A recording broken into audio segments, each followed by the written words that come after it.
The epic conclusion to the Jurassic era. Let's talk about Jurassic World Dominion. 4 years after the destruction of Isla Nublar, dinosaurs now live and hunt alongside humans all over the world. The fragile balance will reshape the future and determine once and for all whether human beings are to remain the apex predators on the planet they now share with the history's most fearsome creatures. And I'm going to be honest, this is a film I'm a little bit mixed about, but at the same time, I still enjoy to an extent. With this film, we do get Chris Pratt back as Owen Grady, Bryce Dallas Howard back as Claire Dearing, as well as Isabella Sherman returning as Maisie Lockwood from Fallen Kingdom. But also, we get the original three back from Sam Neill as Dr. Alan Grant, Laura Dern back as Ellie Sattler, and Jeff Goldblum back as Ian Malcolm. It was amazing to see the new set of characters and the original set of characters in this together, to which they are joined by DeWanda Wise as Kayla Watts, and I thought she was an amazing addition to the franchise. I loved her character in this, had a bit of an Indiana Jones Han Solo vibe, and that was awesome to see. I will admit, I do think that this film wrapped up everything pretty well,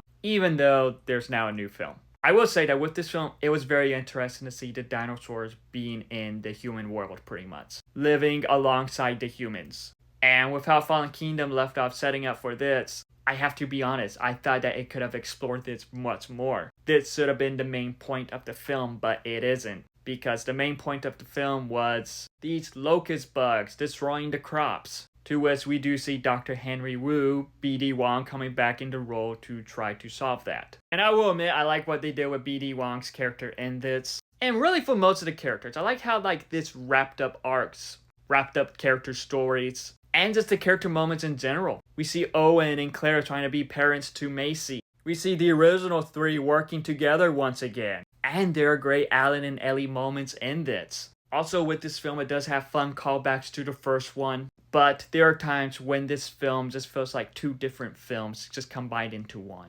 Parts that focus on Claire and Owen, that just feels like one film. While parts that focus on the original three, well mostly Alan and Ellie, that just feels like a whole nother film that we see combined into one later on. And I'm not gonna lie, I don't think that worked very well. I do not think that it worked how they wanted it to work. Overall though, Jurassic World Dominion, it is one I'm a bit mixed about. I love the characters, I liked what they did with the characters for the most part. I liked how we got more of Maisie, learning more about her character. And it was great to see the dinosaurs alongside the humans, but there were just some parts in the plot that could have been better. And honestly, some parts in the story could have been better. But at the end, I did think this was an enjoyable film. It is not great, it is not terrible, but it was a solid conclusion for the most part. But have you seen Jurassic World Dominion? If so, what are your thoughts on it? Let me know in the comments below and follow me for more.